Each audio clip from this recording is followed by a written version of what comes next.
Welcome to my channel. నా channel కనుక మీరు ఇంకా సబ్స్క్రైబ్ చేసుకోకపోయినట్టయితే ప్లీజ్ సబ్స్క్రైబ్. ఈరోజు మనం ఈ వీడియోలో 11 ఫిబ్రవరి 2025 అంటే మంగళవారం రోజు స్టాక్ మార్కెట్ ఏ విధంగా ఉండబోతుంది అనే ప్రెడిక్షన్ వీడియోని మనం చూద్దాం. అసలు మంగళవారం రోజు ఓవరాల్గా స్టాక్ మార్కెట్ ట్రెండ్ ఎలా ఉండబోతుంది అనేది తెలుసుకునే ముందుగా ప్రీ మార్కెట్ సెషన్ గురించి మనం ప్రెడిక్ట్ చేయాలి అంటే అంతకన్నా ముందు రోజు అంటే Monday American stock market Nasdaq mixed ట్రెండ్గా మూవ్ అయ్యే అవకాశం ఉంది. అందులో ఎక్కువగా నెగిటివ్గానే ట్రెండ్ అయ్యే అవకాశం ఉంది. అలాగే ఇక నెక్స్ట్ రోజు అంటే ట్యూస్డే మార్నింగ్ టైము ఒక పాజిటివ్ ట్రెండ్ని చూపించే అవకాశం ఉంది. ఏషియన్ మార్కెట్స్ ఒక పాజిటివ్ మూమెంట్ని చూపించే అవకాశం ఉంది. సో అలాంటి పాజిటివ్ ట్రెండ్ బిగినింగ్ మనకు దొరికిన తర్వాత మన మార్కెట్ ఓవరాల్ ట్రెండ్ మనం చూడాలి అంటే అది మిక్స్డ్ ట్రెండ్గా మూవ్ అయ్యే అవకాశం ఉంది. అందులో ఎక్కువగా నెగిటివ్గానే ట్రెండ్ అయ్యే అవకాశం ఉంది.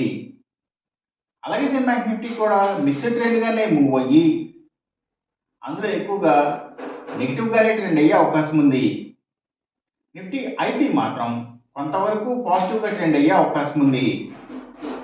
ఇక మనం ఇంట్రాడే స్టాక్ సెలెక్షన్ విషయంలో భాగంగా ముందుగా మనం గెయినర్స్ విషయం చూడాలి అంటే ఏవైతే ఆటో కాంపోనెంట్స్కి సంబంధించిన కంపెనీల స్టాక్స్, స్పేర్ పార్ట్స్ తయారు చేసే కంపెనీల స్టాక్స్, అలాగే స్పిన్నింగ్ మిల్స్, ఇండస్ట్రీస్ అండ్ మిల్స్కి సంబంధించిన కంపెనీల స్టాక్స్, ఎలక్ట్రికల్ మోటార్స్ అండ్ పంప్స్ని తయారు చేసే కంపెనీల స్టాక్స్, ఎలక్ట్రికల్ టూల్ మెషిన్స్ని తయారు చేసే కంపెనీల స్టాక్స్, ఫోర్జింగ్స్, కాస్టింగ్స్ ఇలాంటి వాటికి సంబంధించిన కంపెనీల స్టాక్స్ ఇవన్నీ కూడా మంచిగా గెయిన్ అయ్యే అవకాశం ఉంది.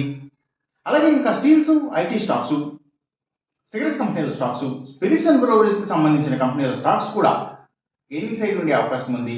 ఇంకా FMCG sector stocks, foods and beverages కంపెనీల స్టాక్స్, కమ్యూనికేషన్ సెక్టర్ స్టాక్స్, వాటిని బేస్ చేసుకుని పనిచేసే cell phone towers, cables, internet services providers ఇలాంటి వాటి స్టాక్స్, మీడియా అండ్ టెలివిజన్ ఛానల్స్కి సంబంధించిన కంపెనీల స్టాక్స్ ఇవన్నీ కూడా గెయినింగ్ సైడ్ ఉండే అవకాశం ఉంది మంగళవారం రోజున.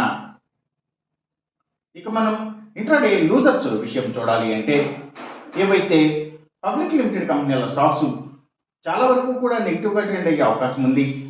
ఇంకా seaports and harbours, ayurvedic medicines తయారు చేసే కంపెనీల స్టాక్స్, ఆక్వాకల్చర్కి సంబంధించిన అన్ని కంపెనీల స్టాక్స్ ఇవన్నీ కూడా నెగిటివ్గా ట్రెండ్ అయ్యే అవకాశం ఉంది.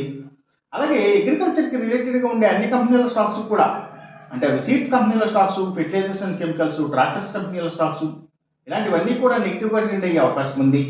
ఇంకా footwear stocks, courier services, food delivery services, pharma deliveries, educational సర్వీసెస్కి సంబంధించిన కంపెనీల స్టాక్స్ ఇవన్నీ కూడా నెగిటివ్గానే ట్రెండ్ అయ్యే అవకాశం ఉంది మంగళవారం రోజున. ఇక మనం ఎంసీఎక్స్ ట్రేడింగ్ విషయం చూడాలి అంటే ఏవైతే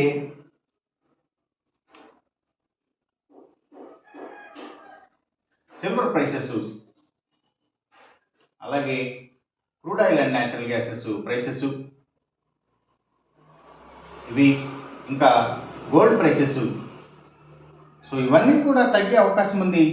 కాపర్ ప్రైసెస్ మాత్రం పెరిగే అవకాశం ఉంది.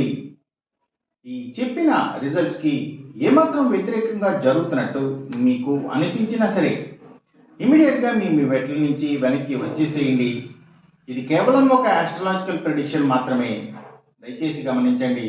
అలాగే ఈ వీడియో కనుక మీకు నచ్చినట్టయితే నా ఛానల్ని సబ్స్క్రైబ్ చేయండి. అందరికీ ఈ వీడియోని షేర్ చేయండి, లైక్ చేయండి. Thank you for watching.